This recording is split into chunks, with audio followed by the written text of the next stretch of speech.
Todo imperio, por fuerte que sea, terminará cayendo. Esta afirmación se ha comprobado tantas veces que es casi un axioma. De la antigua Roma al Imperio Británico, Austria, Hungría y el Imperio Otomano. Cada gran potencia construida sobre la conquista, la sumisión y la asimilación de diversos pueblos, finalmente alcanzaba su apogeo y luego comenzaba a avanzar inexorablemente hacia la desintegración. Este proceso no es una cuestión de si sucederá, sino de cuándo sucederá. La actual Federación Rusa, a pesar de su nombre oficial, es en realidad la verdadera encarnación de la estructura imperial rusa, heredando tanto vastos territorios como profundas e irresolubles contradicciones étnicas, económicas y políticas, recibidas como legado de su predecesora, la Unión de Repúblicas supuestamente libres pero irresueltas. Hoy intentaremos modelar una situación en la que la Rusia moderna podría desintegrarse, bajo qué circunstancias podría desintegrarse, qué regiones podrían separarse de ella y cuándo podría suceder esto. También revisaremos los lugares más probables de surgimiento de movimientos de liberación nacional. Por último, hablaremos brevemente sobre cómo acelerar los procesos de desintegración, siempre de forma objetiva y con base en hechos históricos. Soy Semyon. Mikoshu TV adelante. Subtítulos de Dimator Sok. ¿Por qué Rusia tarde o temprano se va a desintegrar? ¿Por qué Rusia terminará desintegrándose? Para responder, basta entender las particularidades de la estructura estatal postsoviética rusa. Quiero recordar que tras la desintegración de la URSS en 1991, muchos políticos, expertos y personas comunes creían sinceramente que la historia imperial de Rusia había terminado para siempre. Sin embargo, como se ha visto, la desintegración no fue total. La Constitución de la Federación Rusa de 1993, aunque redactada con ideas democráticas y federalistas, en realidad mantenía el estilo de gobierno soviético basado en la obediencia a Moscú. Incluso durante el liberalismo de Yeltsin, Rusia seguía como un estado centralizado, buscando mantener el control imperial, limitar la autonomía regional y usar una política exterior agresiva para recuperar esferas de influencia.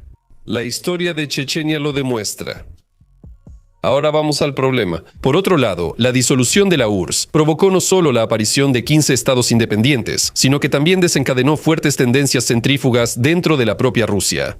Varias repúblicas nacional territoriales vieron estos hechos como impulso para buscar soberanía y más derechos.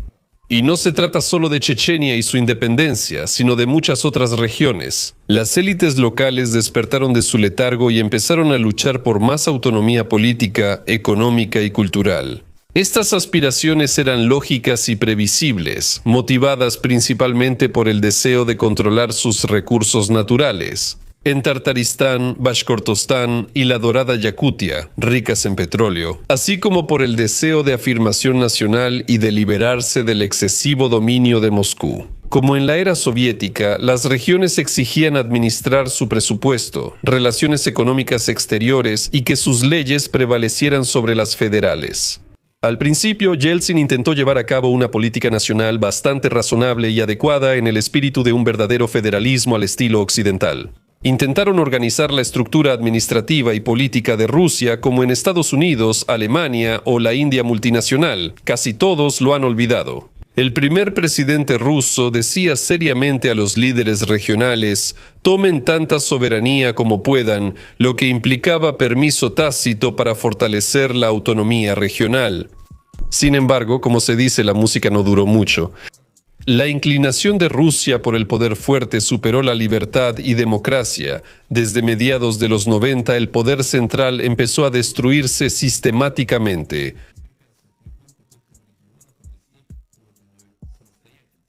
Con la llegada al poder del exteniente coronel de seguridad, se completó la eliminación del federalismo real. La cancelación de elecciones directas de jefes regionales, la creación de distritos federales extraconstitucionales y la eliminación de la posición parlamentaria son parte de lo mismo. Los restos de soberanía real establecidos en la era Yeltsin fueron anulados, volviendo a los sujetos de la Federación ejecutores de la voluntad del zar de Moscú. La experiencia histórica muestra que una centralización extrema eventualmente genera crisis que, en ciertas circunstancias, pueden iniciar la desintegración del imperio. Y precisamente de quién o qué puede convertirse en el detonante de ese tan esperado proceso es de lo que vamos a hablar. El temible Cáucaso. Desde el siglo XIX, muchos escritores y figuras sociopolíticas predijeron la desintegración de Rusia debido al Cáucaso. Taras Shevchenko y Mikhail Lermontov lo sabían. El Cáucaso fue, es y será el talón de Aquiles del imperio. Y eso no es nada sorprendente. La región del Cáucaso, sumamente compleja en términos étnicos y religiosos, habitada por muchos pueblos completamente diferentes, desde tiempos antiguos ha sido una frontera, una zona limítrofe entre la civilización occidental y la oriental. La gente siempre fue militar, belicosa y valoraba la libertad, defendiéndola con armas si era necesario. Los caucásicos son muy parecidos a los ucranianos. Los cosacos de Zaporozhia vivían en condiciones similares. Por eso, Rusia necesitó casi un siglo para someter completamente al Cáucaso. La guerra del Cáucaso del siglo XIX es una de las mayores vergüenzas de la política imperial, comparable solo con la soviético-finlandesa. Y en nuestros días, el Cáucaso se puede llamar con confianza el barril de pólvora de Rusia, un barril al que solo le falta una chispa. Por cierto, no hablaré de las guerras chechenas, en el canal ya hay muchos videos sobre eso. Y ni siquiera voy a tocar el tema de la Chechenia actual, la Chechenia de Kadyrov, que a primera vista parece súper leal a Moscú. El 99% de la población vota por Putin y Rusia unida, pero esto solo oculta la realidad. En la historia mundial hay muchos casos donde vasallos leales de pronto se rebelaron contra sus soberanos. Un ejemplo clásico son las relaciones entre Pedro I y I Van Mazepa. Por casi 20 años el hetman del ejército de Zaporozhia sirvió al zar, pero luego se unió a los suecos. Lo mismo puede ocurrir con Kadyrov o quien lo sustituya en el trono checheno. Si Moscú deja de ser tan generoso y Chechenia debe vivir con su propio dinero, veremos qué queda de la lealtad elogiada, no solo en Chechenia. El Cáucaso es uno y glorioso. Dagestán, Ingushetia, Osetia del Norte, Kabardino-Balkaria, Karachayevo-Cherkesia. La elección es amplia. Cualquiera de estas repúblicas puede convertirse en el centro de un nuevo levantamiento nacional. La región del Cáucaso Norte tiene una larga historia de conflictos con Moscú y los rusos, lo que dejó una huella profunda en su memoria. Por eso, a pesar del estricto control de Putin, entre las élites locales se mantienen ciertas tendencias centrífugas. Estas repúblicas tienen alto desempleo, suelen liderar en Rusia, dependen de subsidios, presentan corrupción y bajo nivel de vida, lo que favorece el descontento entre la población. La posible suspensión de transferencias federales podría causar un rápido colapso económico, caos y posibles conflictos internos, lo que desalienta el separatismo entre las élites regionales. Y claro, el factor religioso sigue presente. El Islam predomina en el Cáucaso del Norte, y corrientes radicales como el wahabismo y el salafismo se expanden, sobre todo entre jóvenes, por propaganda en línea y migración. Tendencias como estas, junto con razones socioeconómicas y políticas, fácilmente pueden llevar a disturbios locales y debilitan el control federal. El Cáucaso aún puede mostrar su fuerza, por lo que incluso en el Kremlin, la tierra tártara no pasará desapercibida. Al preguntar qué república escapó del control de Moscú, todos piensan en Chechenia. Pero la mayoría ya ha olvidado que otra región durante varios años fue de facto un estado independiente dentro de la Federación Rusa, sobre el cual en realidad no se ejercía el poder del centro federal. Esa es la República de Tartaristán, heredera del Kanato de Kazán, conquistado por Iván el Terrible, quien masacró a la población local, como medida preventiva. Pero todo eso quedó en un pasado muy lejano. A inicios de los 90, las élites tártaras locales, que mantuvieron su identidad pese a la rusificación y sovietización, decidieron aprovechar la oportunidad. El debilitamiento del control del Kremlin sobre los procesos en las regiones abrió amplias oportunidades para la formación de una verdadera comunidad. Tatarstán, a diferencia de otras repúblicas subsidiadas, tenía grandes reservas y una industria desarrollada de refinación de petróleo. El primer presidente de Tatarstán, Mentimir Shaimiev, y su entorno no querían compartir los ingresos petroleros con Moscú y optaron por seguir sus propias reglas. Para empezar, se adoptó la Declaración de Soberanía Estatal de Tatarstán y luego, el 21 de marzo de 1992, se celebró un referéndum sobre la soberanía de la República de Tatarstán. El 61% de la población local apoyó la soberanía estatal de la República. El 30 de noviembre se introdujo una nueva constitución en Tatarstán, declarándola Estado soberano. En este documento también se estableció la primacía de las leyes republicanas. Tatarstán y Chechenia también se negaron rotundamente a firmar el tratado federal que definía el estatus de los sujetos rusos. De este modo, Tatarstán se convirtió en un estado dentro de otro estado durante 2 años completos. A diferencia de Dudayev, las élites tártaras no eligieron la guerra con Rusia, aunque sí era posible. Y eligieron el camino de buscar un compromiso, es decir, simplemente empezaron a negociar para obtener las condiciones más favorables para ellos mismos. Como Yeltsin temía seriamente que la situación en Tartaristán pudiera seguir el camino checheno, se vio obligado, a regañadientes, a hacer concesiones muy significativas.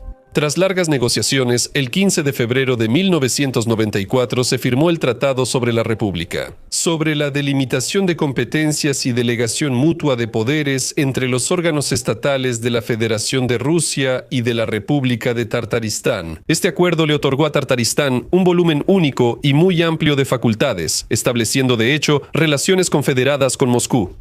Tartaristán obtuvo el derecho de administrar de manera independiente su tierra y sus recursos minerales, formar su propio presupuesto republicano y establecer impuestos republicanos. Y, además, tener su propio Estado, establecer y mantener relaciones con otros sujetos de la Federación y con estados extranjeros, crear su propio Banco Nacional, así como llevar a cabo de manera independiente actividades económicas exteriores. En esencia, Tartaristán controlaba en gran medida su economía y política interna sin la aprobación previa de Moscú, lo cual era un sinsentido para los demás sujetos de la Federación. El estatus posterior de Tartaristán es similar al de la Chechenia de Kadyrov, pero las élites tártaras no contaban con un aparato de seguridad propio ni con sus kadyrovtsi.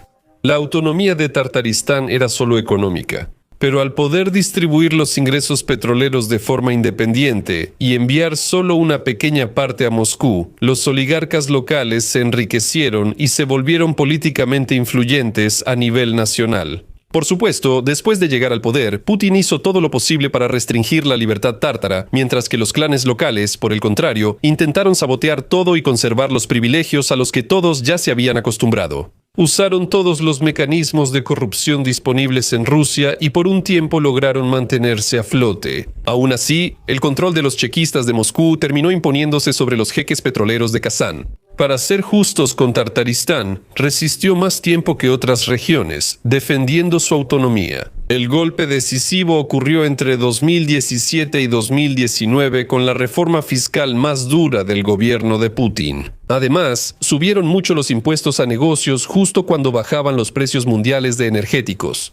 Como el tesoro real apenas se llenaba, decidieron presionar a los multimillonarios tártaros y también a miles de pequeños empresarios, quienes nunca han sido tomados en cuenta. La mayoría de los impuestos recaudados en la región se destinan al presupuesto federal y después se redistribuyen. Esto disminuyó la autonomía financiera de Tartaristán y mediante privatización y reestructuración, el Centro Federal reforzó el control sobre grandes empresas y recursos naturales regionales. El último toque fue la abolición simbólica del cargo de presidente de Tartaristán en 2023. Hasta entonces, en Rusia 2 personas tenían ese cargo, una en el Kremlin y otra en Kazán. El enano les quitó a los tártaros hasta esa autonomía ceremonial. Hoy en día, por supuesto, Tartaristán es completamente leal a Moscú, pero la postura interna oculta no ha desaparecido. Además, tiene una de las élites regionales más unidas e influyentes de Rusia, históricamente dispuesta a defender sus intereses. Si no de manera abierta, al menos de forma encubierta.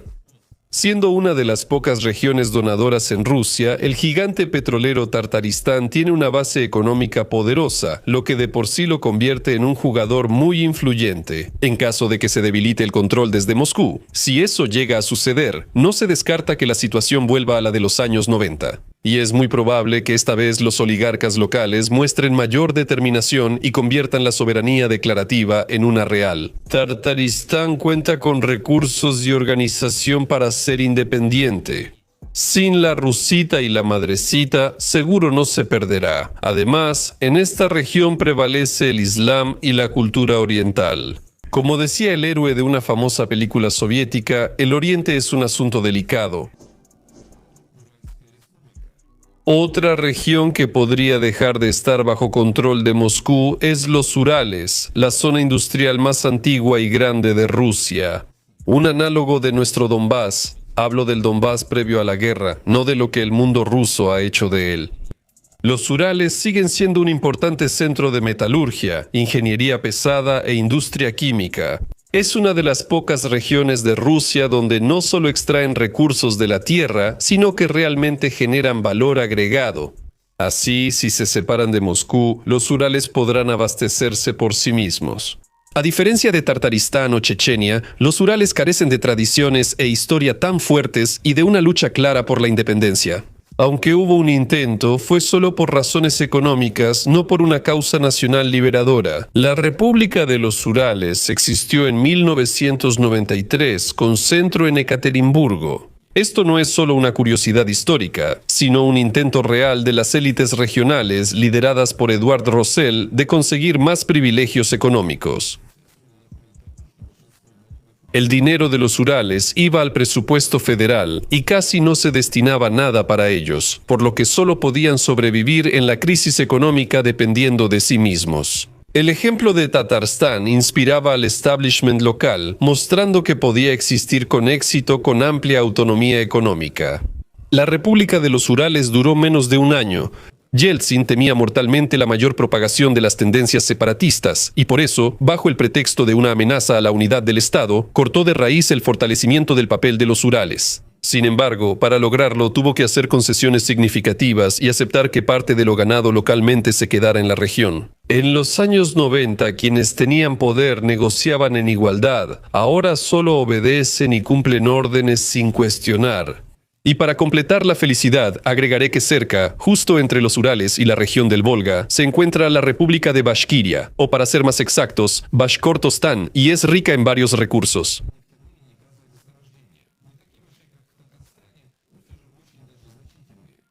En los 90, la élite bashkiria, liderada por Murtaza Rahimov, también quiso imitar a Tartaristán con una política de soberanismo máximo. Y en 1994 lograron negociar con Yeltsin un acuerdo formalmente legal, que preveía amplias preferencias económicas y una autonomía política real. En particular, alrededor del 70% de los impuestos recaudados permanecían en Bashkortostán. La llegada al poder del unificador de las tierras rusas anuló todos estos intentos de independencia económica. Sin embargo, las ambiciones de los príncipes bashkires y sus antiguos privilegios persistieron, y los Urales y Bashkiria, juntos o separados, son una mezcla potencialmente explosiva que podría influir en la desintegración de Rusia. Quiero enfatizar que, a diferencia de Chechenia, que depende de subsidios, estas regiones son totalmente autosuficientes económicamente y fácilmente podrán vivir sin el omnipresente hermano mayor de Moscú. ¿Y qué hay más allá de los Urales, técnicamente? Se ha dicho que la desintegración de casi todos los imperios comenzaba precisamente en aquellas regiones que, geográficamente, estaban más alejadas del centro, simplemente porque técnica y organizativamente es extremadamente difícil controlarlas desde la capital. Claro, según esta definición, Siberia y el Lejano Oriente encajan bien. Muchos preguntarán, ¿ellos son separatistas?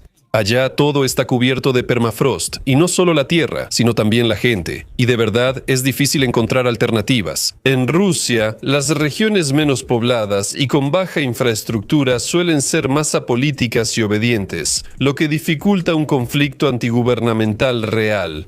No hay que apresurarse a concluir. Estas regiones también tienen experiencia, si no en lucha armada, al menos en resistencia contra Moscú y su imperialismo. No hablo de la resistencia de los pueblos indígenas de Siberia ante los conquistadores pioneros, ni de la República del Lejano Oriente en la Guerra Civil. Eso ya fue olvidado por todos, pero en los 90 la rica Yakutia en diamantes y oro se declaró República de Saja. A nivel oficial fue proclamada como un Estado soberano, democrático y de derecho. La Constitución, aprobada rápidamente, permitía a la República controlar sus recursos minerales y naturales y autorizaba al presidente a crear su propio ejército. En la práctica, este punto no se implementó, pero los rebeldes yakutos causaron revuelo en Moscú. Cabe destacar que el liderazgo de Yakutia no planteó abiertamente una separación total de Rusia, como sucedió con Chechenia. Buscaba la mayor soberanía en la Federación de Pueblos Iguales y la gestión independiente de sus recursos naturales.